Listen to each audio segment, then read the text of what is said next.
Adventurers, we are back. It's me, Tom, or Robots. It's Lotus, also here with me as well. And we're talking about Daedric creatures again. We're back to the Daedric minions. Daedric minions. Daedric, man, can you imagine a Minions like cartoon, but instead they're Daedra? All right. I mean, like DreamWorks, like Minions, like the little yellow guys. Like, do they speak or do they just make those honk sounds? I guess it depends on the Daedra. What if they're all like terrible looking monsters, but they all have cute little voices? Okay. All right. Yeah. So like the Daedric Titan just sounds like SpongeBob. Yeah. Yeah. They make this. Do you ever play Banjo-Kazooie? Yes. They held the like garble talk where everything was like everything. So all of the Daedric minions sound like one of those various creatures. Perfect. Yes. Great. It's even more terrifying, even though you think it might be cute. It's not. No. Welcome back to the show. Deeply unsettling. Yes. We've got four more Daedra creatures to discuss in this episode, one of which is kind of a bigger topic, and the other three are smaller. And Lotus, let's get into this. We've been going through alphabetically. We're up to E, which means we are discussing elemental Daedra. This means Atronachs and other kinds of fire Daedra and frost Daedra and things like that. Yeah. I really like these. I think these are really cool, and the way the designs have evolved over time look awesome. What's your take on elemental Daedra? This is one of my favorite things from the series, actually. These are some of my favorite enemies, just some of my favorite creatures in the Elder Scrolls as a series as a whole. I agree with you. I really am almost just as amused by the shifting of like how they look and how they act. Like they change over the games, because the older games always have a slightly different feel. The newer games, they're definitely more bestial, whereas the older games, not as much in some situations. Well, specifically, I want to touch on the Battle Spire ones, which are really strange. Yeah. Well, here, let's go into this. I mean, there's not a whole lot to say other than they are conjured. They're kind of these like magical spirits. They're not necessarily stuck to any specific Daedric lord. Right. Basically, if you're a powerful enough wizard, like you can do in the games, you can conjure up one of these things to fight for you. And like you see them all over the place. They're very common. But here, I'm going to put up on screen, and this is directly from the UESP. I'm just pulling up the pages today. I don't have individual images because I want to show everybody. If you're listening to the audio version, we'll do the best we can to explain this. If you're here for the live stream, thank you for being here. And if you want to look up the video in the future, this is on the Elder Scrolls Lorecast YouTube channel.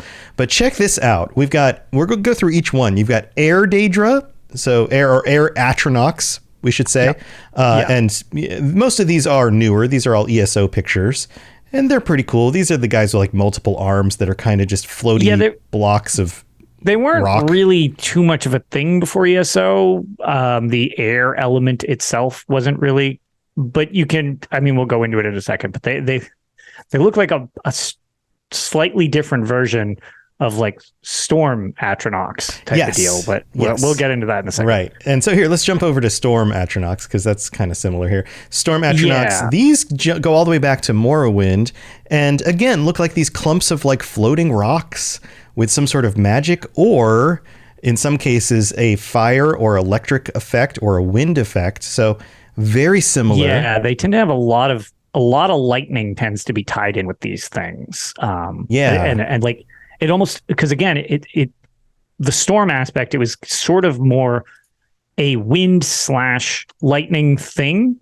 And then now that air Atronachs are also a thing, they kind of almost split the focus a little bit so that they're each their own thing. Like Storm Atronachs almost became like rock and lightning Atronachs. Right. And air Atronachs almost became the wind element to it type of deal. Yeah, but it would be tough to make just something designed with just air because it's mostly transparent. So they got to add the other elements on that. So that's those guys. Then we have Flame Atronachs. I think these are probably some of the most popular.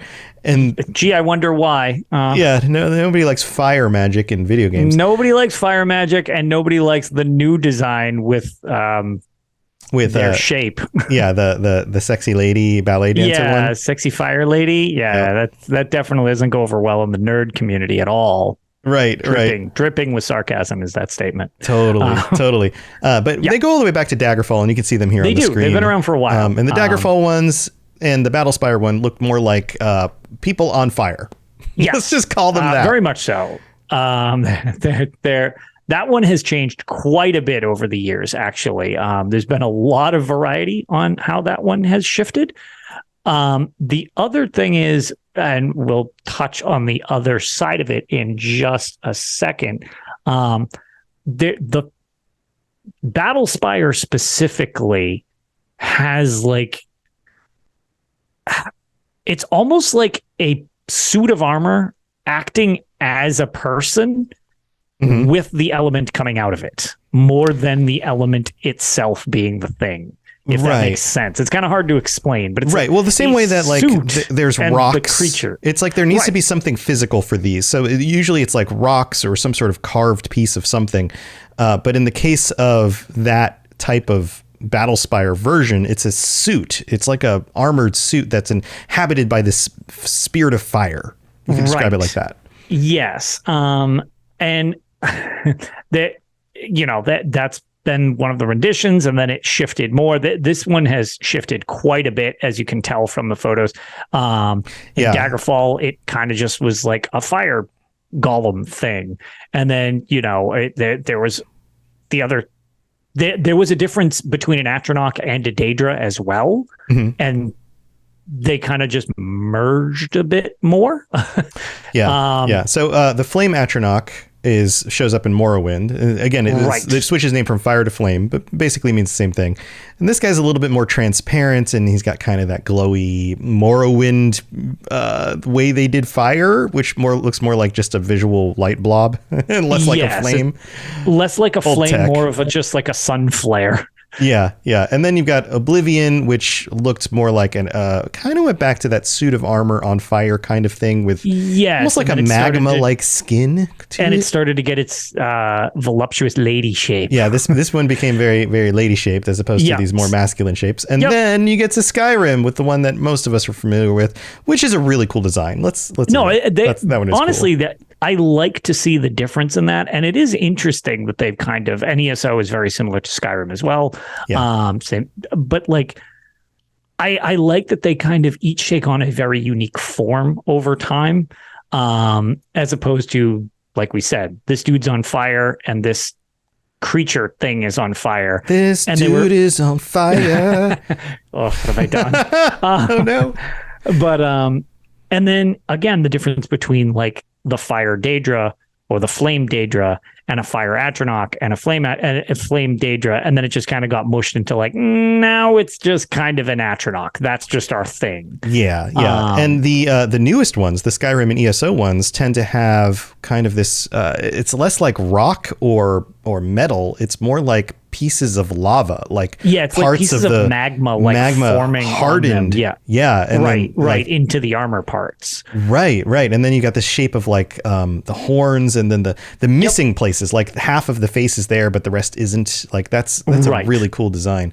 So let's move on. We've got a bunch to cover. We've got Frost Atronachs are next. Yes. And this is ice or frost. And again, this goes all the way back to Daggerfall. Because again, they had Ice Atronachs and then they had Frost Daedra, which it's like very similar. These two are going to have a lot of parallels where it's just like you could tell that it was like, okay, there's two different types. And then over time it became squished into one, because the Frost Daedra from Battlespire actually pretty much not even pretty much. They're the same model except blue and white instead of orange and white. Like they've got them in different stances on the UESP.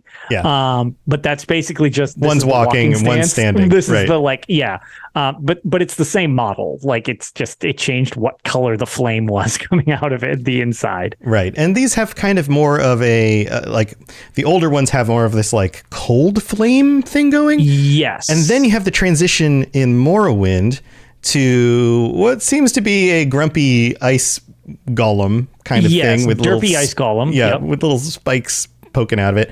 And then we get Oblivion, which transitions more into this almost like this giant kind of shape. large, bulky arms and legs and the spiky head. And then you get the Skyrim one, which lends itself more into the rest of ESO and everything else that came. It essentially starts to become an ice sculpture. Like a big ice golem. Sculpture. Yeah. Right. Yeah. Not getting too far out of this, because it's one thing that does tie in between the flame versions of these and the ice versions. These creatures don't really talk. They make grunt sounds. They're like beasts type of thing in game. Mm-hmm. Except in Battlespire, once again, because everything seems to be an exception when it comes to Battlespire. Everything talks in Battlespire. Everything, if you got a high enough chat skill and can speak their language. So the Frost and Fire Daedra, again, kind of are, they're straight up sentient, and they just sort of talk to you. Like they will chat it up with you. They get annoyed with you during one of the quests because you actually pick one side or the other for a specific quest, where basically the other side gets the short end of a hunting competition based on who wins. Mm-hmm. So you go with the Flame Atronachs or in that game specifically, it's the Fire Daedra or the Frost Daedra. And like, they get annoyed with you, and some of them end up being your friends, and they're like, oh yeah, this isn't so bad. This mortal helped us out. And other ones are like, I can't believe you did this. What have you done? Now I'm short-handed for the next thing. And just like everything, they have like snarky accents to them and stuff like that. I'm kind of glad they ditched that personally. I mean, it's fun when it happens with like some of the more intelligent species of Daedra to hear that perspective and stuff. So you can see like the core, the seed of that in Battlespire. Yeah, but for then sure. For these to be more of just like magical elemental spirit type creatures, and then to have they separate. Exactly. Yeah. They kind of become an embodiment of an element later on, which I think is a better direction. Yeah. Speaking of embodiment of elements, we have Daggerfall with the Iron Atronach, and then that doesn't come back again until ESO. Yeah, it's gone for a long time, which honestly, when we got Iron Atronachs, a lot of people were like, oh, they're just going to make Atronachs for everything. And it was like, no, Daggerfall actually had one.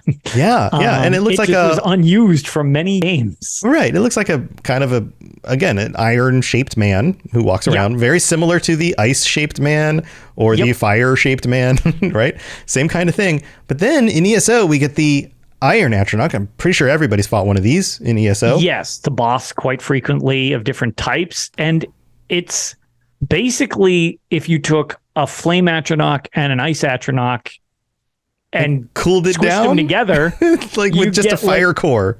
Well, yeah, because it's like, okay, well, this has got the chunky style of Golem. Yeah, like the ice one. Like the ice one, right? But it's built of these magma chunks and like I'm assuming iron chunks with the molten core that looks like how the new Flame Atronachs are designed. So that I think this one looks cool. And then we get Shadow Atronach, which the only example on the UASP is actually a mount. Yeah, I don't know about that one. Shadow, like this feels like one they're like, we need a cool looking shadow mount, so let's just make this up. Yeah, that one's a little weird. And there's very little on. Not much info on that one. But then we really get fleshed out yet. Stone Atronachs. This is another ESO one, and I can see why people are saying like, oh, they just make an Atronach for everything. These are really cool. They're almost like crabs with gigantic pillars for arms, and they're mostly stone with just a little fire core. And sometimes the big pillar parts look like they're carved from like columns of a building or something. Yeah, some of the ones that look that are bosses literally look like carved statues, almost like like a pillar to holding up a building, and that becomes its legs.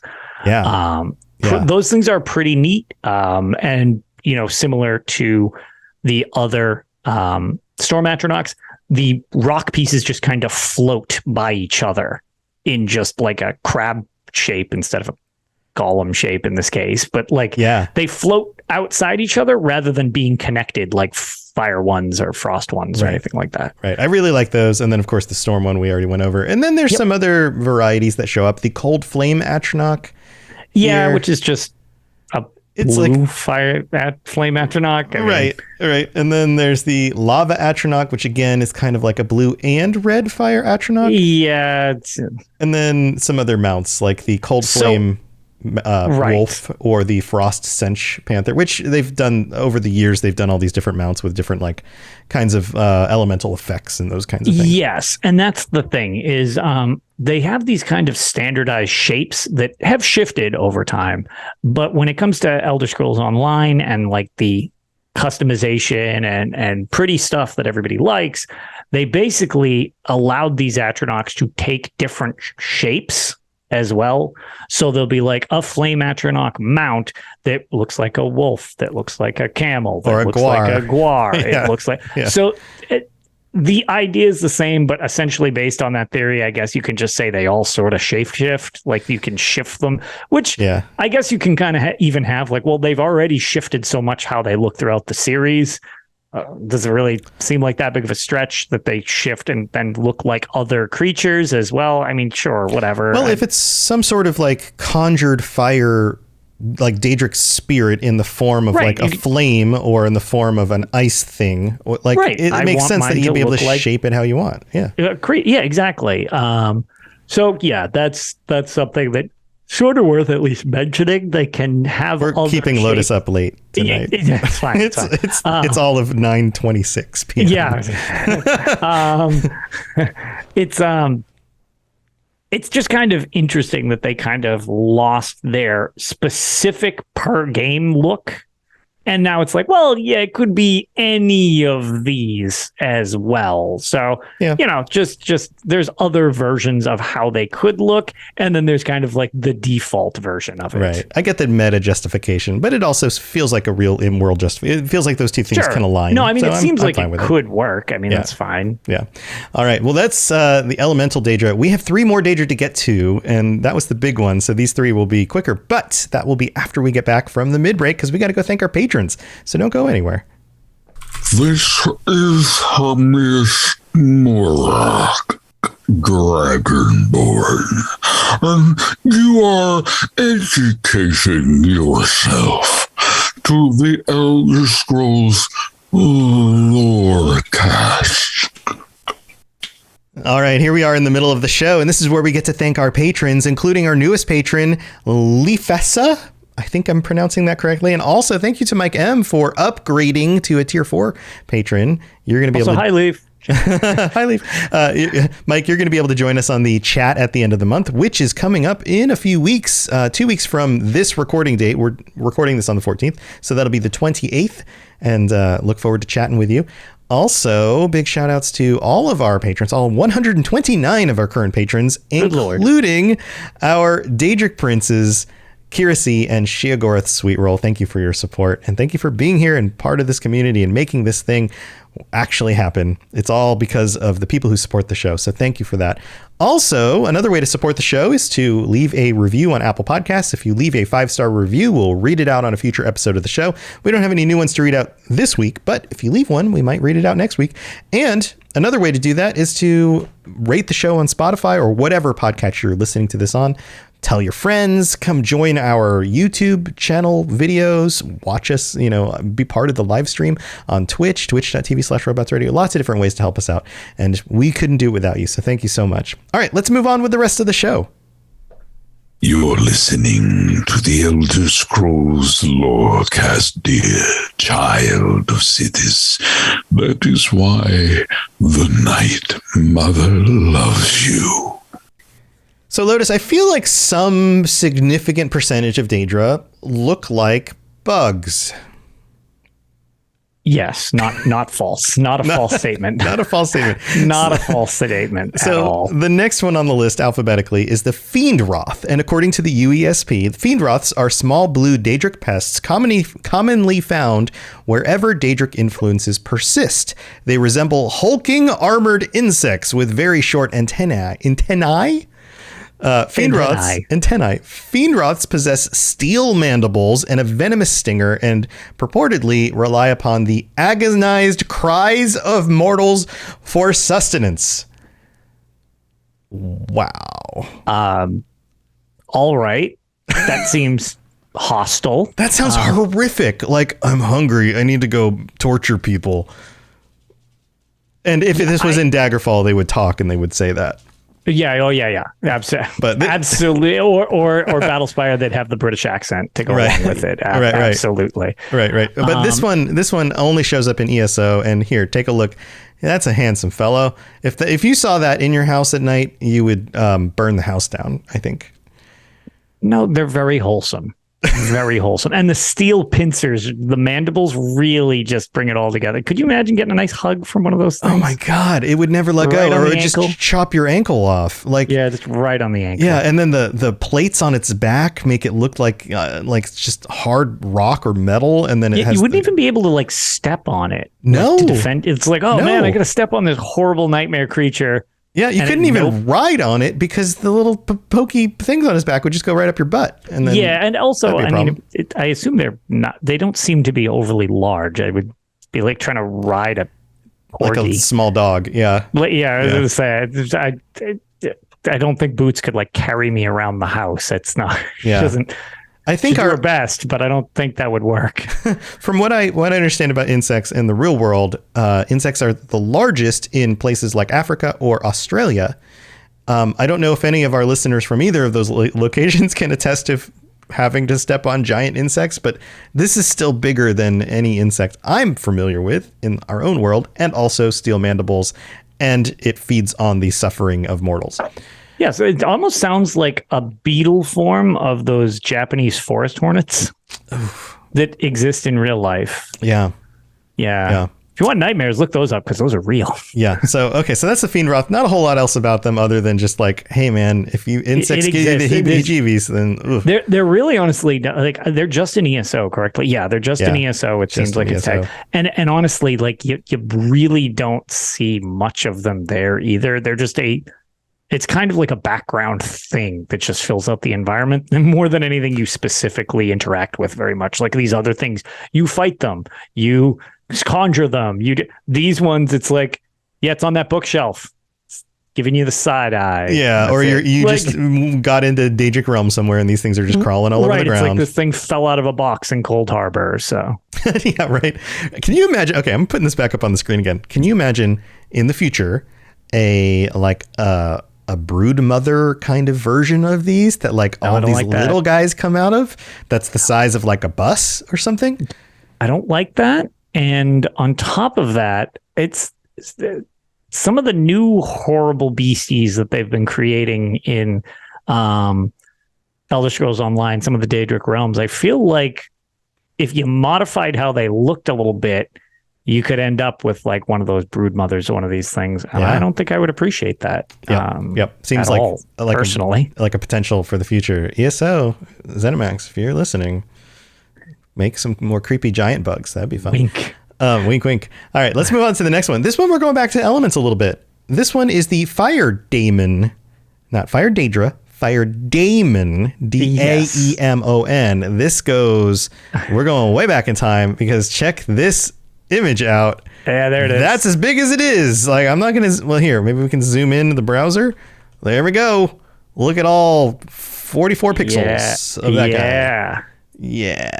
Yeah, that's arena for you right there. Yeah, this is an arena monster. It sure is. Looks like a devil that walks around and has some sort of weird looking axe. It's sort of like a Daedroth carrying an axe, and he's got, so in game, he kind of has little fire sparkles around him. Fire sparkles, if I remember that makes correctly. It cute. Yeah, so you do definitely, I remember bumping into this thing and I was like, a Fire Daemon, what is this? And if I remember correctly, it beat the crap out of me and killed me because it's arena and everything basically does that to you. But they were pretty uncommon even in arena. You ran into them pretty late game. I didn't run into an awful lot of them, but it's just he's kind of looks like a kangaroo with an axe. All right, that's another. All right. Yeah, a really vicious, evil kangaroo. Well, here's the description according to the UESP. Fire daemons are creatures from the netherworld. That's a phrase you don't hear in modern Elder Scrolls games. Sure don't. The elusive Minecraft Right. crossover. Yeah, I mean, I think that just basically means some realm of oblivion. This is before they defined any of that stuff. It was definitely right? before this was defined, because he's dropped off the face of the planet. Yeah. It goes on and says, often gating themselves into Mundus on some errand of their choosing. They are dangerous foes, highly intelligent, completely chaotic in nature, and powerful in the ways of magic. Almost said the Force, because there's been a lot of Star Wars stuff lately. They are resistant to fire and possess the ability to see invisible entities. They could possibly be considered a variation of doppelganger. This is the interesting part, as they have the ability to transmogrify into the shape of others. So, which is very weird. Which came first, the chicken or the egg? Are these things the natural form of like a doppelganger? Or are these things a thing and they can choose to take the form of this thing, but they can also choose to take the form of other things? I was going to say, I feel like that's almost funny by adding that little bit. It's like, so do these things even exist? Are these actually just doppelgangers, period? Right. And they're just like, you know what? I want to look like a kangaroo with an axe that has little fire feet. Yeah, watch out, everybody. Like, I'm 44 pixels of kangaroo evil. Fury. Yep. I got all 7 of these animations. What if that makes them even scarier is if they actually move at low frame rate in real life. So it just looks like a horror movie. It's like that jittery effect. Yeah. And it's just like, man, that's all the frames I could conjure. Oh my God. That's even more terrifying. When I made it to the Mundus, I ran kind of low Magica. All that I could conjure up was 7 frames of movement. It's just 7 frames per second. That's it. But it's even scarier because of it. All right. So one more. We've got one more to cover. The Gloam Knight. These are cool. Gloam Knights, or harrowing reapers, are wraith-like Daedra who are incapable of feeling sympathy. Sounds like some bosses I've worked for. They are embodiments of hate and mystery and are sometimes referred to as Shadows of Nocturnal. They can often be found serving the Daedric Prince of Shadows. They can have 2 arms. Sometimes mortals can be transformed into them. These are only found in ESO. Check out the picture. You know how we were talking about how like Storm Atronachs can have like multiple arms? Yeah. And they're mostly like a torso with a head that float. These are similar in that way but they've got like the purple, like nocturnal kind of magic-y thing going on. Really evil looking faces with horns and like a hood, a bunch of spikes coming off their backs. Like they're all trying to be Gul'dan from World of Warcraft. Atronach is where this really belongs. Yeah. The nocturnal tie-in definitely makes sense. They really just look like makeshift nightmare creatures is really that's just dark and menacing. Yeah, there's kind of similar to some of the other specter and ghost-like creatures. It's got a very strong tie to a lot of the specter creatures type of thing. They do make a fun boss, just because they're in a few of they're specifically at the end of one of the new trials. This creature in general, and I just find that boss fight to be a lot of fun. That's really kind of inside baseball, but that's where it's like, that's cool. Most common use type of thing, at least that I can come up with. And then there's smaller ones, bigger ones, and all that stuff. But they're a cool enemy, but they're also so elaborate and constructed in like being evil. They give me a little more of an MMO tropey type of feel, if that makes sense. It's kind of hard to describe exactly what I mean, but it's just kind of like, we need a big bad for a boss. Yeah, so let's take a specter. Let's make it more demonic looking. Let's give it extra weird arms. Let's make it glow purple. Let's give it crazy horns that come off of its back for some reason. Right. This is scary. Cool. Let's go with it. Yeah, exactly. This is scary. This is unsettling. Right. You wouldn't want to shake hands with this. But then again, times.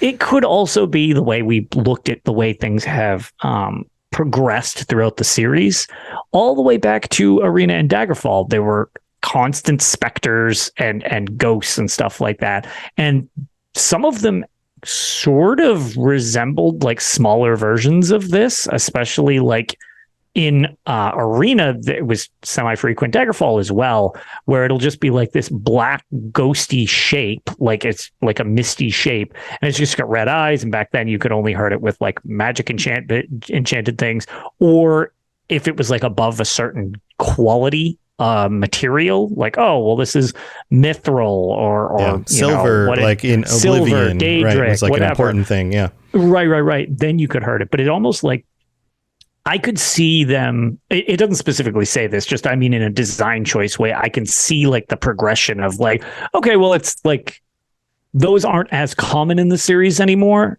Instead, we get this thing. So it could almost be, even though it's not a direct connection, it's one of those things. Well, it morphed into being something else because it's something we've seen a lot in the series. Something no longer exists, but now this form of it exists, or it's stuck around and it's changed shapes and stuff like that. So this almost could be made up of other things that are no longer in the series as well. It could have been like the, I don't know, progenitors for how this thing was created. Right. Yeah. And we talk about ghosts and things like that pretty regularly on this podcast as these kinds of things come up in storylines or different locations or whatever. I was going to say, they're giving you quests in some situations because they're passive. Some are just like evil spirit thingies. Yeah, for sure. There's a whole place called the Soul Cairn. Right. Yeah. I would love... They're not uncommon. I would love in future ESO updates or the next Elder Scrolls game, which is now like further along because they've put out Starfield in pre-production. Yeah, so like they have a whiteboard. The way we get like Molag Bal and vampires, or Hircine and werewolves, right? And you have this kind of thing.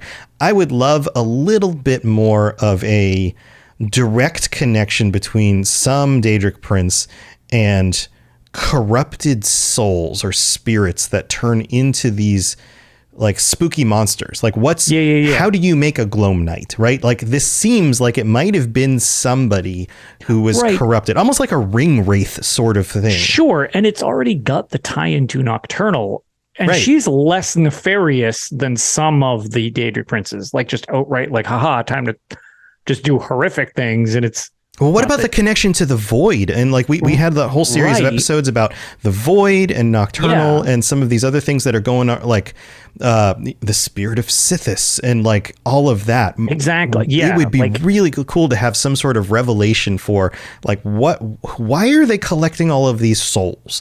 What are they actually doing with them? And can you have your soul taken from you? Almost like a Buffy the Vampire, like sort of thing, where like a vampire soul is removed, but then it gets reimplanted in a vampire. And then you end up with, that kind of situation. But like, could you have individuals who are like soulless? I mean, you've got your character in ESO, which is kind of, the Vestige is kind of that. The Vestige is, I was going to say that's kind of you. Right. Yeah. So what are they now doing? Like maybe they're taking the souls out of people, leaving vestiges or whatever. And then what are they doing with the souls? Do you end up with these like corrupted versions that turn into things like Gloam Knights and some of these evil spirits? Well, and they've also sort of done some stuff with that because you have the Soul Shriven. In Cold Harbor. Yep. That's kind of just like those little like husks of people. Right. But what about the soul part?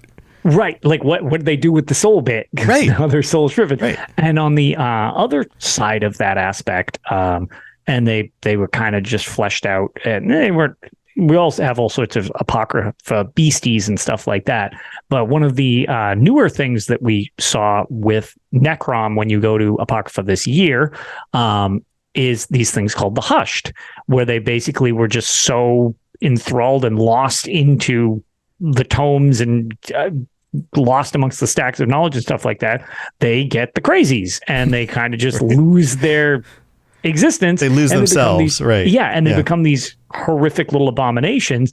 It's like, they're clearly whacked out, but like, is there more to them that becomes something else? Like, it's an interesting idea, since souls in the Elder Scrolls are essentially tangible things in some regard, because you can fill soul gems with them and stuff like that.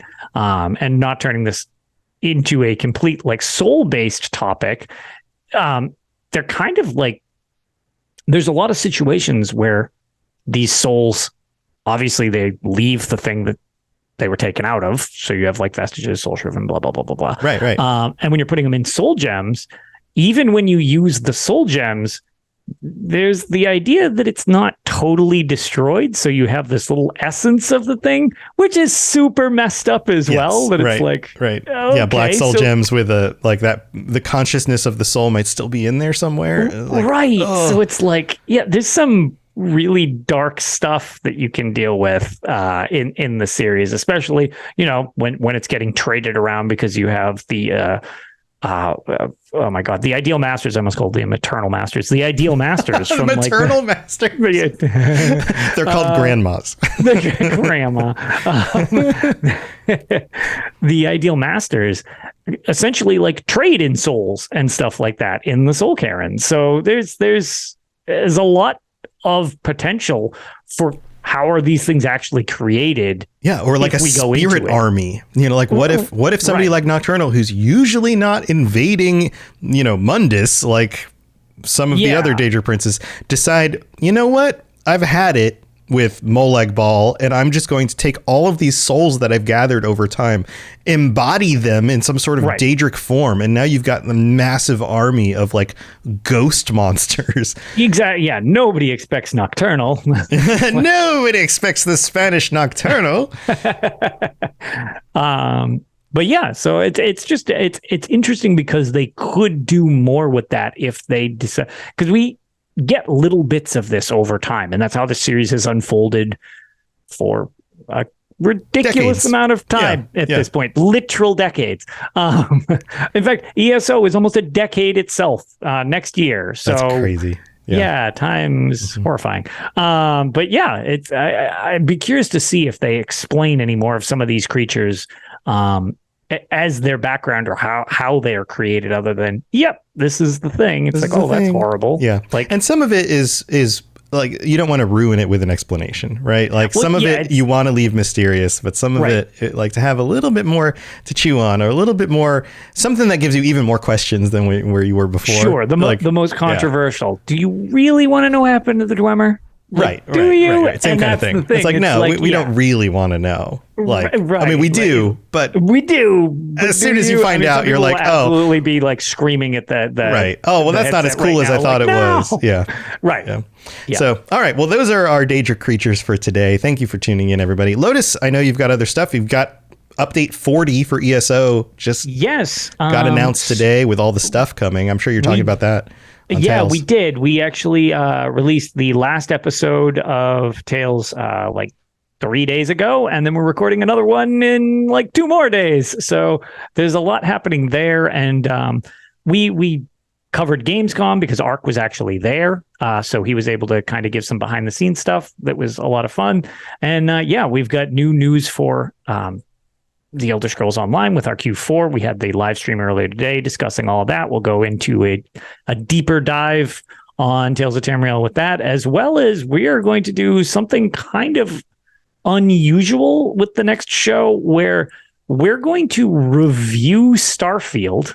Okay. From the perspective of, what do we want to see carry over, and what do we not want to see carry over into Elder Scrolls 6? Okay, so kind of like our discussion, but so we had way more focused on where it's going. Yeah, and we're going to. So now I've played a lot of that, and we're not going to turn this into a Starfield cast by any means, nor the unofficial Elder Scrolls Tales of Tamriel, which has nothing to do with Starfield. Although they do have a Starfield wiki. The idea is, Bethesda games always kind of give you a little taste of what's coming and what they're working on, and then it gets its footing in the next game. Right. And I've now played a decent amount of Starfield, and I like Starfield quite a bit.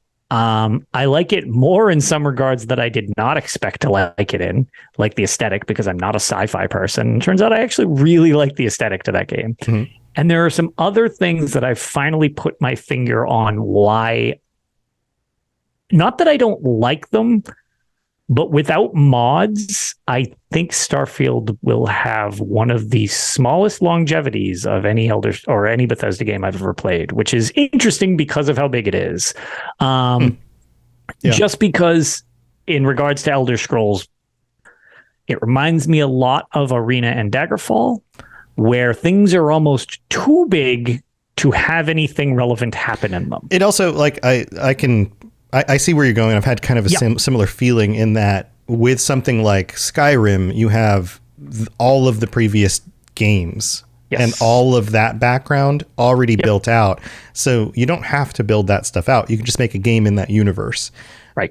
This feels very much like it's a great game. It feels very much like the first of a new IP, which is going to lay the groundwork for not only the DLCs, which I'm sure are going to be interesting in very specific ways, but also the sequel is going to have all of that groundwork now already built in.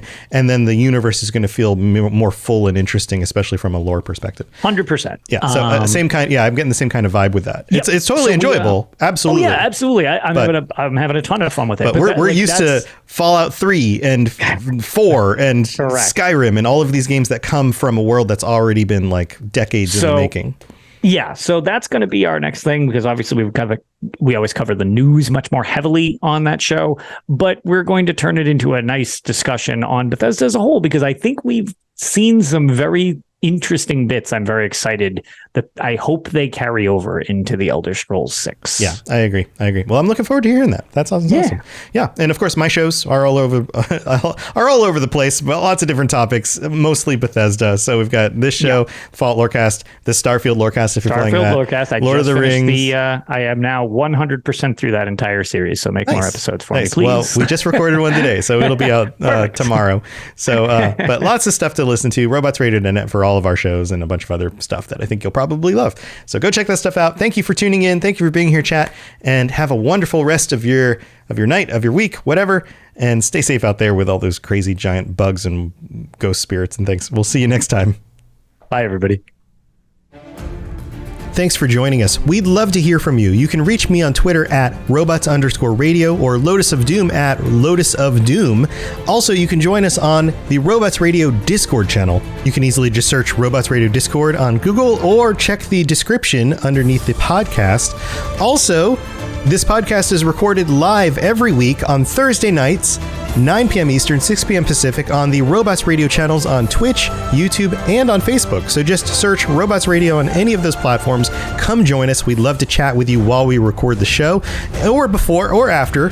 Either way, just come hang out with us. And if you're looking for more information about my shows and the shows on the Robots Radio Network, go to robotsradio.net for all the information about all the shows on the network, including the Robots Radio Rocket Club, where I help both new and existing podcasters to grow their shows, build their audiences, and create the best podcasts they possibly can. All of that at robotsradio.net. We'll see you next time.